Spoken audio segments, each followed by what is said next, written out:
परमपूज्य आई श्री कलावती देवी यांचे चरित्र चतुर्थोल्लास. महाशिवरात्रीच्या उत्सवाला हजर राहावयाचे असल्याने आई तेथून थेट हुबळीला गेल्या. स्वामींच्या आज्ञेनुसार आईनी श्रीहरी मंदिरात वास करून कार्याला आरंभ केल्यावर 10 वर्षांनी म्हणजे इसवी सन 1952 मधील चैत्र महिन्यातील पहिल्या सोमवारी संध्याकाळी 4 वाजता सुमारे 250 वर्षांचे एक वृद्ध गृहस्थ हरिमंदिरात आले. त्यांच्या अंगावरचे कपडे फारच मळकट होते. त्यांनी धोतर नेसलेले असून त्यांच्या अंगात बंडी, खांद्यावर पंचा, डोक्यावर रुमाल व त्यांच्या खाकेत एक झोळी होती. त्या समयी आई बाहेरील सोप्यात मुलींना भजनाचा पाठ देत होत्या. आजोबा गेटाच्या आत येत असल्याचे आईने खिडकीतून पाहिले. लगेच बाहेर जाऊन आईने त्यांची विचारपूस केली. इतक्यात त्यांनी आईना साष्टांग नमस्कार घातला. त्याबरोबर आईने पण त्यांना साष्टांग नमस्कार केला. त्यानंतर आजोबा म्हणाले, माई, तुमच्या हातचे थोडे पाणी पिण्याची माझी इच्छा आहे. त्यावर आईने त्यांना आतून लाडू आणि पाणी आणून दिले. शांतपणे लाडू खाऊन पाणी प्याल्यावर त्यांनी पुन्हा आईना साष्टांग नमस्कार केला. त्यावेळी आईने पण त्यांना प्रतिनमस्कार केला. त्यावर आता येतो असे सांगून आजोबा पाठ न दाखविता श्रीहरी मंदिरातून बाहेर पडले. 10-12 पावले चालून गेल्यावर ते एकदम अदृश्य झाले. आजोबा आत आले तेव्हा एकीकडे मुली भजन करीत होत्या, तर दुसरीकडे काही बायका संत चरित्रे वाचित बसल्या होत्या. काही बगीचात काम करीत होत्या. पण त्यांनी आत प्रवेश केल्यापासून बाहेर जाईपर्यंत त्यांची नासागरीच दृष्टी होती. अर्थात आजूबाजूला त्यांनी कोठेच पाहिले नाही. आपली गरिबीची परिस्थिती सांगून त्यांनी मदत मागितली असेही घडले नाही. फक्त नमस्कार करून उठल्यावर आणि निरोप घेताना तेवढेच त्यांनी आईंच्याकडे पाहिले होते. यावरून आईंच्याकडून कसे काय कार्य चालले आहे हे पाहण्याकरिता सद्गुरू श्री सिद्धारूढ स्वामीच आले असावेत असे मला वाटते. प्रार्थनेचे महत्त्व. एकदा आईंच्या दर्शनार्थ गावची परगावची मंडळी जमली असता त्यातील बंधू भगिनींनी आईंच्या जवळ, माझा मुलगा अभ्यास करीत नाही, फार दांडगाई करतो, संध्या करीत नाही, एक वेळ देवाला नमस्कार कर म्हणजे तेही ऐकत नाही, चांगलं वागण्याबद्दल सांगायला गेलं तर उलट उत्तर देतो, तेव्हा यावर काय उपाय असे विचारले. तेव्हा आईने खास बालगोपालांकरिता म्हणून बालोपासना नामक प्रार्थनेचे छोटेसे पुस्तक छापले आणि सहवासात येणाऱ्या प्रत्येक भगिनीला बालोपासना दिली आणि मुलांची अंघोळ झाली की त्यांना बालोपासनेचा पाठ देण्यास सुचविले. जेणेकरून दिवसेंदिवस मुलांच्या स्वभावात बदल होत असल्याचा सर्वांना अनुभव आला. त्यानंतर काही भगिनींना आपापल्या गावी शाळेमध्ये जाऊन बालोपासनेचा पाठ देण्याची सेवा दिली. त्यामुळे 100-200 शाळांमधील मुलांना बालोपासनेची ओळख झाली असून ती पुस्तिका त्यांच्या अत्यंत आवडीची झाली आहे.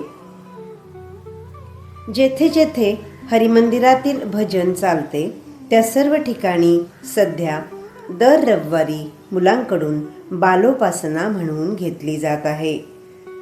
चंद्रकांत मराठे हा प्राथमिक शाळेत जात असता वरचेवर घेरी येऊन पडत असे. आईने सांगितल्याप्रमाणे त्याने बालोपासना म्हणण्याचा नेम चालू केल्यावर त्याची ती तक्रार नाहीशी झाली.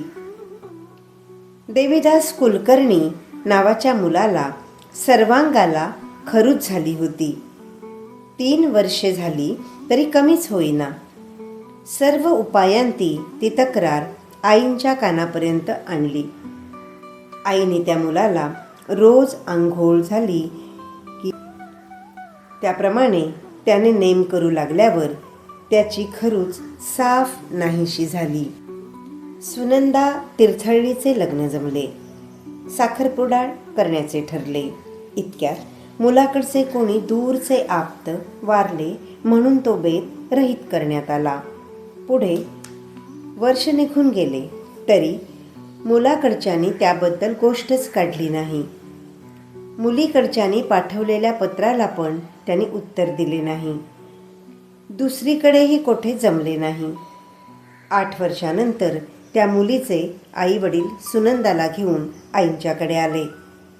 त्यांनी वरील हकीकत सांगताच आईने सुनंदाला बालोपासना दिली आणि रोज वाचीत जा असे सांगितले. आश्चर्याची गोष्ट ही 8व्या दिवशी रोजच्याप्रमाणे ती बालोपासनेचे पुस्तक घेऊन बसली. इतक्यात 8 वर्षांच्या मागच्या स्थळाकडील मंडळींची साखरपुडा करण्याबद्दल तार आली. पुढे त्याच महिन्यात तिचे लग्न झाले. मंगला भट हिला बरीच वर्षे संतती नव्हती. आंघोळ झाली की रोज बालोपासना वाचीत जा असे आईने तिला सांगितले. त्याप्रमाणे केल्यावर लवकरच ती पुत्रवती झाली. एकदा मुंबईच्या काही मंडळींनी आईंना प्रश्न केला. आमच्या हातून उपासना घडावी अशी आमची बलवत्तर इच्छा आहे. आम्ही उभयता नोकरीला जाणारे असल्याने आम्हाला सवड मिळत नाही. तेव्हा यातून आम्हाला काहीतरी मार्ग दाखवा. असे म्हटल्यावरून आईने नित्योपासना नामक एक छोटेसे पुस्तक छापले आणि नोकरीला जाता येता बस किंवा आगगाडीमध्ये हे वाचण्याचे करा असे सांगितले. त्या नेमापासून त्या सर्वांना ऑफिसला जाण्या येण्याची दगदग जाणवेनाशी झाली आणि त्यामुळे सहजच घरात शांती नांदू लागली. या कारणास्तव नित्योपासना हे पुस्तक मुंबईतील अनेक बंधू भगिनींच्या आवडीचे झाले आहे. पांडुरंग हा श्रीहरिमंदिरात रोज भजनाला येत असे. प्रपंचातील व्यापामुळे काही दिवस त्याचे येणे बंद झाले.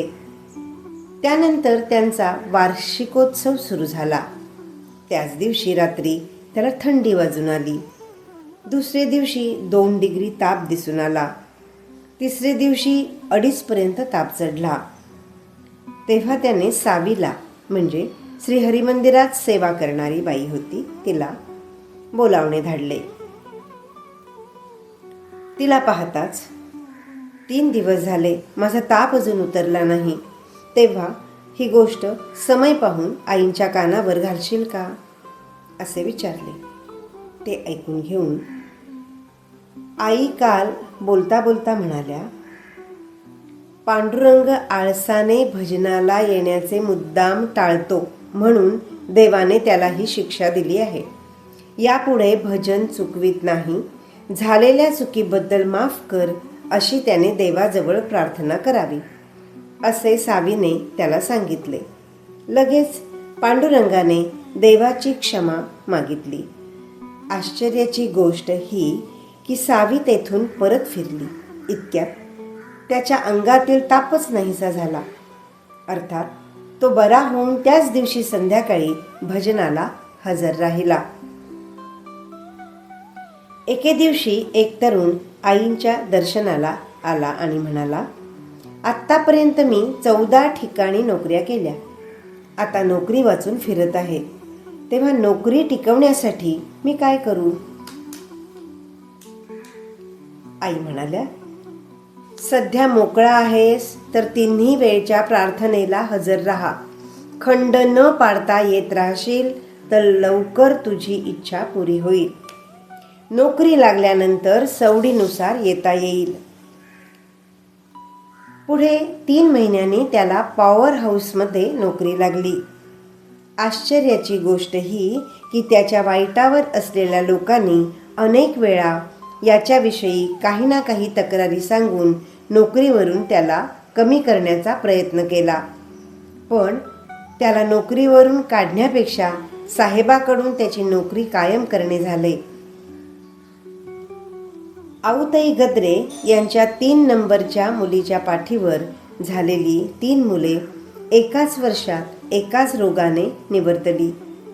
त्यावर त्यांनी ती तक्रार आईंच्या पुढे सांगितली.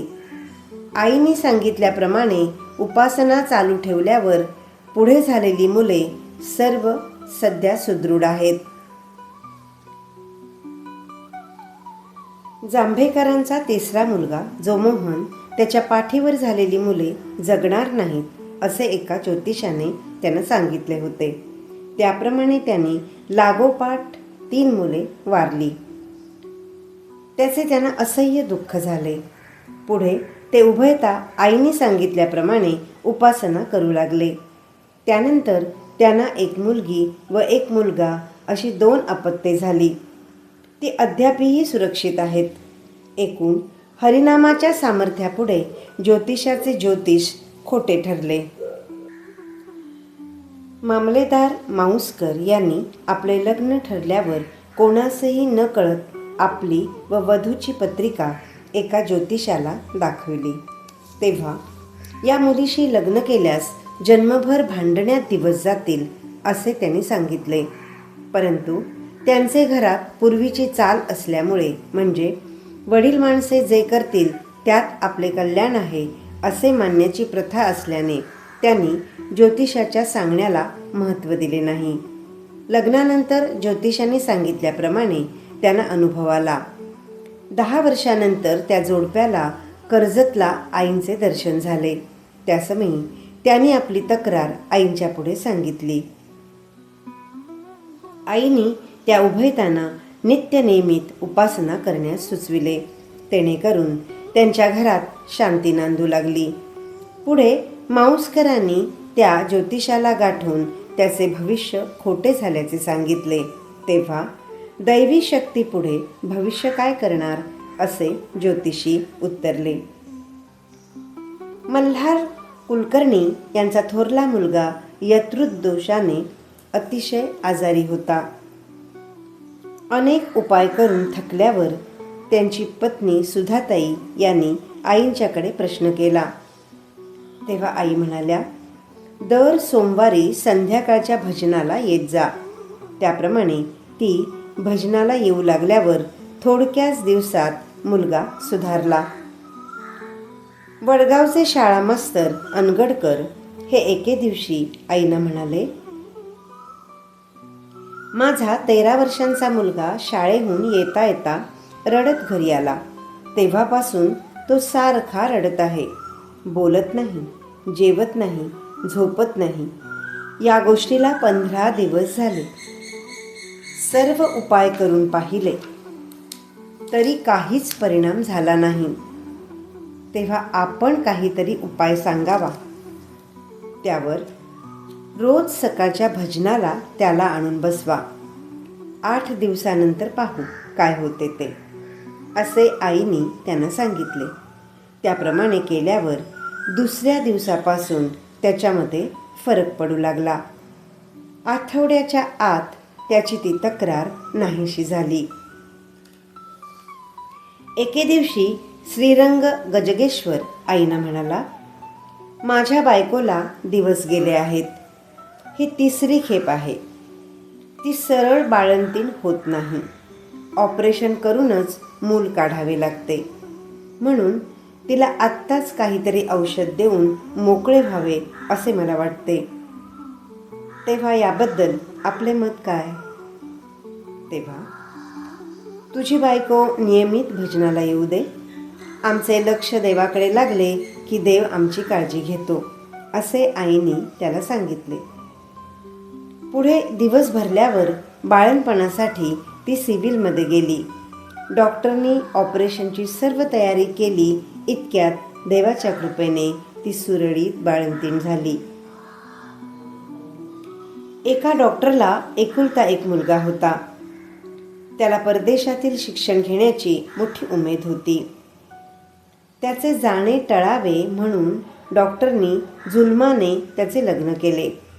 पण पुढे त्याने आपले म्हणणेच खरे केले.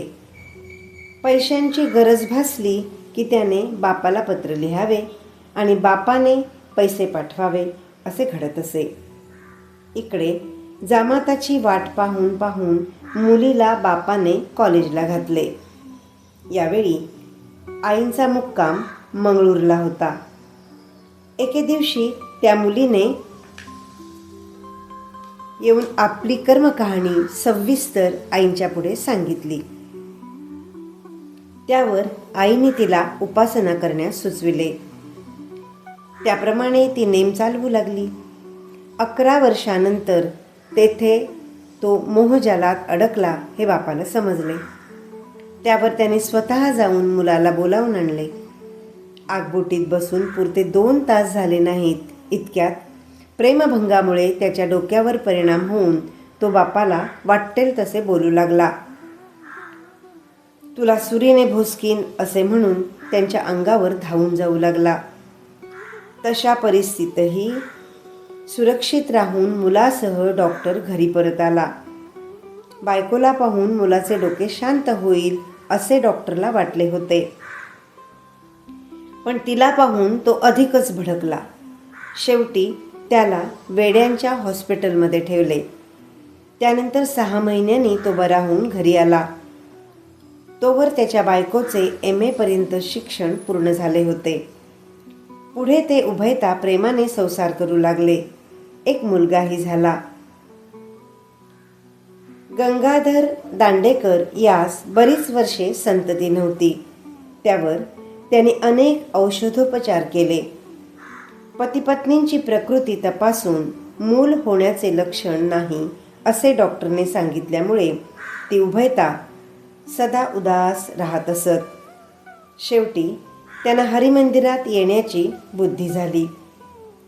आईने सुचविल्याप्रमाणे उपासना करू लागल्यावर 2 वर्षांनी त्यांची इच्छा सफल झाली. रमेश वाड हा लहानपणापासून अतिशय दंगामस्ती करी. त्यामुळे घरातील मंडळी अगदी कंटाळून गेली होती. तो स्वतः झोपत नसे आणि घरातील मंडळींनाही झोपायला देत नसे. नाना उपाय करून पाहिले. पुढे पुढे गावातील लोकांच्या तक्रारी पण येऊ लागल्या. वयाला 16 वर्षे झाली तरी त्याच्यात काही सुधारणा दिसेना म्हणून घरातील मंडळी अहोरात्र काळजीत होती.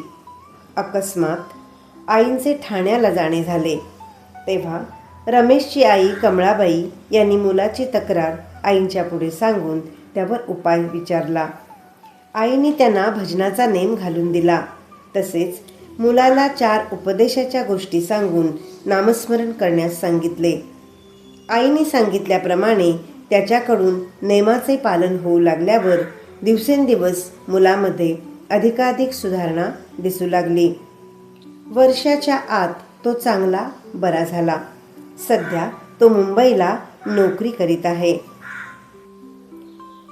बेळगाव येथे राहणारी गुलाब शिरोडकर हिचा माघ महिन्यात साखरपुडा झाला आणि मे महिन्यात लग्न करण्याचे ठरले.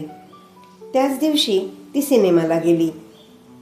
घरी येताच सारखे सिनेमातले गाणे गुणगुणत सिनेमात पाहिलेला नाच ती करू लागली. जेवण नाही, झोप नाही, इतकेच नव्हे तर अंगावरील वस्त्राचेही तिला भान राहिले नाही. अनेक उपायांती तिची तक्रार आईंच्याकडे आली. आईने तिच्या आईवडिलांना हरिमंदिराच्या जवळपास एखादी खोली घेऊन तिथे राहावयाचे आणि रोज तिला भजनात आणून बसविण्यास सांगितले. पहिल्या दिवशी ती थोडी बडबडली. दुसऱ्या दिवशी स्तब्ध बसून राहिली. तिसऱ्या दिवशी शुद्धीवर आली. त्यावर शिरोडकर बाईला आईने सांगितले, लग्नाला 8 दिवस असताना इथून जावयाचे, तोवर सांगितलेला नेम चालवायचा. त्याप्रमाणे केल्यावर ती बरी झाली. पुढे तिचे लग्न झाले. सध्या ती मुलाबाळांसह सुखाने संसार करीत आहे. धारवाडला राहणारे के. गजानन यांचे बरेच दिवसांपासून डोके सुंद झाले होते. सर्व उपायांती त्यांची मातोश्री त्यांना घेऊन आईंच्याकडे आली. आईने सांगितलेला नामस्मरणाचा नेम त्यांनी चालविल्यावर त्यांचे डोके बरे झाले. सध्या ते नोकरी करीत आहेत. दादरला राहणारे दत्तात्रय कुंटे हे मधुमेहाच्या विकाराने अतिशय आजारी होते. डॉक्टरांनी देखील आशा सोडली होती, पण आईने सुचविल्याप्रमाणे दवाखान्यात त्यांनी उपासना चालविली. थोडक्याच दिवसात डॉक्टरांना आश्चर्य वाटण्या इतपत त्यांच्यामध्ये सुधारणा झाली. इतकेच नव्हे तर त्या रोगापासून कुंटे पूर्ण मुक्त झाले. धारवाडची सुंदराबाई वर्णेकर हिला गर्भाशयात गाठ झाली होती. डॉक्टरनी असाध्य रोग आहे असे सांगितले. पुढे ती तक्रार आईंच्या कानावर जेव्हा आली तेव्हा आईने तिला उपासना करण्यास सांगितले. त्यावर ती बरी झाली. नरसिंह अरगडे एकदा जेजुरीच्या जत्रेला बायको मुलांसह गेले होते. नदीचे पात्र लहान असून त्यात पुष्कळसे लोक पोहत असलेले पाहून त्यांना पण पोहण्याची उमेद वाटली. कित्येक लोक परतीराला जाऊन आले, कोणी मधूनच परतले, परंतु अरगडेंची उमेद द्विगुणित झाल्यामुळे ते पोहतच राहिले. अगदी दमून गेल्यावर परत फिरू लागले. इतक्यात एका भोवऱ्यात ते सापडले. त्यांना जेव्हा हातपाय हलविता येईनसे झाले तेव्हा तीरावर उभी असलेली त्यांची बायका मुले रडायला लागली. त्यांचे प्रयत्न थकल्यामुळे त्यांनी आईंचा धावा सुरू केला. इतक्यात एक आश्चर्याची गोष्ट घडली. ती म्हणजे त्यांच्या अंगात एका दिव्य शक्तीचा संचार झाला आणि त्या क्षणी ते मोठमोठ्याने देवाला हाका मारू लागले व जोरजोरात पाय बडवू लागले. दुसऱ्या क्षणाला म्हणजे ते तीरावर येऊन पोहोचले ते पाहून नदीवर असलेल्या लोकांना मोठा अचंबा वाटला. पुढे त्यांनी आईंच्या जवळ, तुम्ही माझ्यावर ओढवलेल्या संकटातून मला वाचविले असे म्हटले. तेव्हा तुला दुसरे कोणी वाचविले नसून 15 वर्षापासून केलेल्या तुझ्या उपासनेने तुझे रक्षण केले असे आई म्हणाल्या. एके दिवशी यशोदाबाई शहाणे आईनं म्हणाली, माझ्या मुलाचे वय सध्या 24 वर्षांचे आहे, तरी लग्नाचे अजून कोठेच जुळून येत नाही. तेव्हा आई म्हणाल्या, त्याचे लग्न झाले नाही हे एका अर्थी बरे आहे, कारण अजून 6 महिन्यांनी म्हणजे येत्या वैशाखात त्याला गंडांतर आहे. त्यातून पार पडला म्हणजे मग तुम्ही खुशाल त्याचे लग्न करा. तेव्हा त्याचे निवारणार्थ तिने उपाय विचारला. त्यावर आईने तिला 6 महिने रोज भजनाला येण्याबद्दल सांगितले. 6वा महिना लागल्यावर एके दिवशी तो मुलगा कोणासही न कळत एकटाच भर दुपारी 12 वाजता ठळकवाडीच्या काँग्रेस विहिरीत पोहायला गेला आणि तो बुडाला. जेव्हा तो वर आला त्याच वेळी पोहायला आलेल्या मिलिटरीमधील एका माणसाने चटकन उडी मारून त्यास वर काढले. त्यानंतर थोडे श्रमपरिहार झाल्यावर तो मुलगा सुरक्षित घरी आला. जेव्हा त्याने घडलेली हकीकत आपल्या मातोश्रीस सांगितली तेव्हा आपण आपले लक्ष देवाकडे लावले म्हणजे देव आपले रक्षण करतो हे आईने सांगितलेले वाक्य तिला आठवले. एके दिवशी एक वाणी आपल्या मुलाला बरोबर घेऊन आला. या मुलाला जन्मल्या दिवशी प्रथम कपाळावर एक जळका फोड उठला. तो बसल्यावर त्याच्या शेजारी दुसरा फोड उठला. याप्रमाणे त्याच्या अंगाला सारखे आज 9 वर्षे फोड उठत आहेत. हे पहा, सारे अंग फोडांच्या वणाने भरून गेले आहे. अजूनही फोड उठतच आहेत. अमेरिकेच्या डॉक्टरचे देखील उपाय करून पाहिले, पुष्कळ खर्च करून झाला, तिळमात्रही गुण नाही. तेव्हा याला आपण काहीतरी उपाय सांगावा असे आईना म्हणाला. तेव्हा आईने 2 वेळा मुलाला भजनाला पाठवा, औषधाबद्दल पुढे विचार करू असे त्यास सांगितले.